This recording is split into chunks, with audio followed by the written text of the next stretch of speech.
All right, my question is, what has been your personal fear in regard to creating art? And how did reading this book shed light on those fears?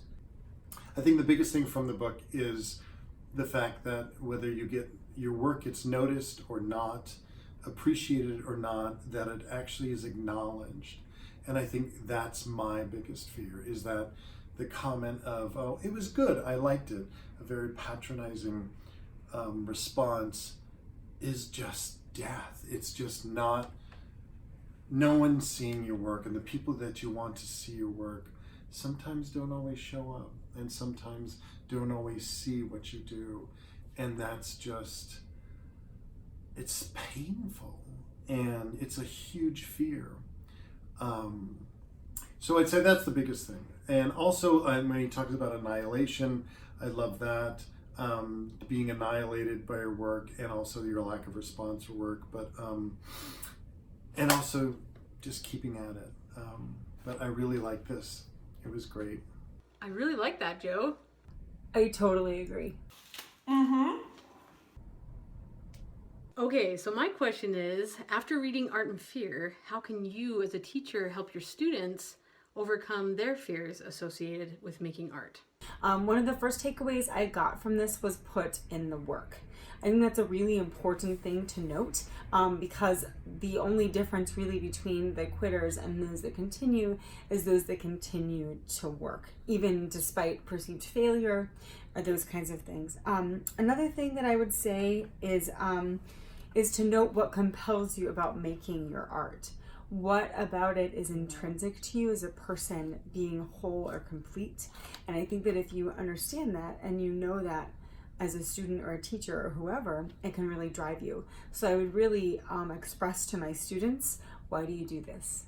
I need you to know why, and I need you to articulate it and drive on it. Another thing I would say to my students, based on this book, is failure is your friend. You need to do a ton of monologues that aren't very good before you find one that's awesome. You need to find character traits that are forced and weird before you find one that's connected, and just keep doing it. Another thing is feedback. Take the feedback. Even when it stings you, take it and try it again and try it again.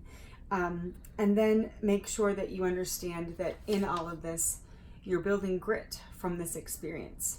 There's a part of your soul that needs to be an artist, and when you feel that, you need to go for it. And this book really compelled me in that direction, both as an artist and as a teacher, for my students to say, hey, it's those hard times, it's those moments where you think you suck, that you're almost there. You're on the precipice of a new breakthrough for you as a creator.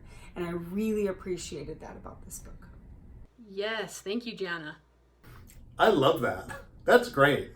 What I'd really like to know is being an artist, part of our human nature?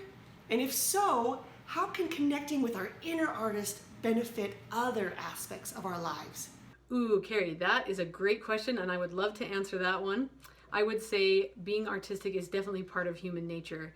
And I always use the Chauvet Caves in France as an example of this, because the caves there are covered with these beautiful paintings done by human beings who lived over 33,000 years ago.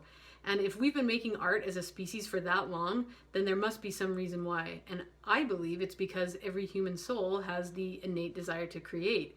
And I think what Art and Fear is getting at is that eventually, at some point in our lives, we start to get inside our heads or care more about what other people think, and we stop letting that part of ourselves out.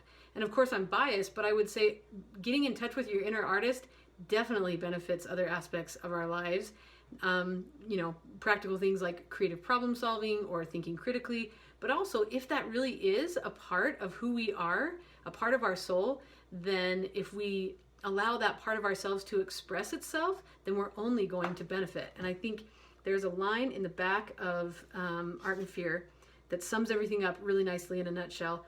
It says, to make art is to sing with the human voice. And I love how Art and Fear articulates the fears that stop us from making work so we can identify them and then either overcome them or work through them.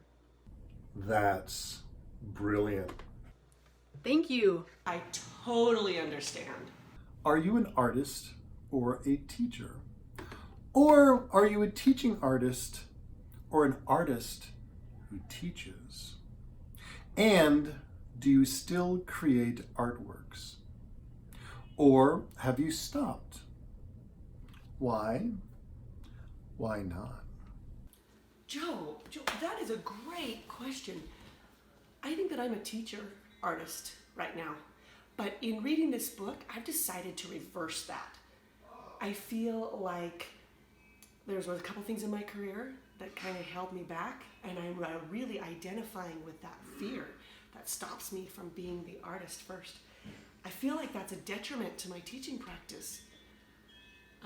I've decided to push myself more outside of my comfort zone, taking dance classes, joining a choir, joining a musical group, so that I can continue to progress as an artist. And I think as I do that, I'll be able to be a better teacher. That'll just be a side effect. I'm super excited.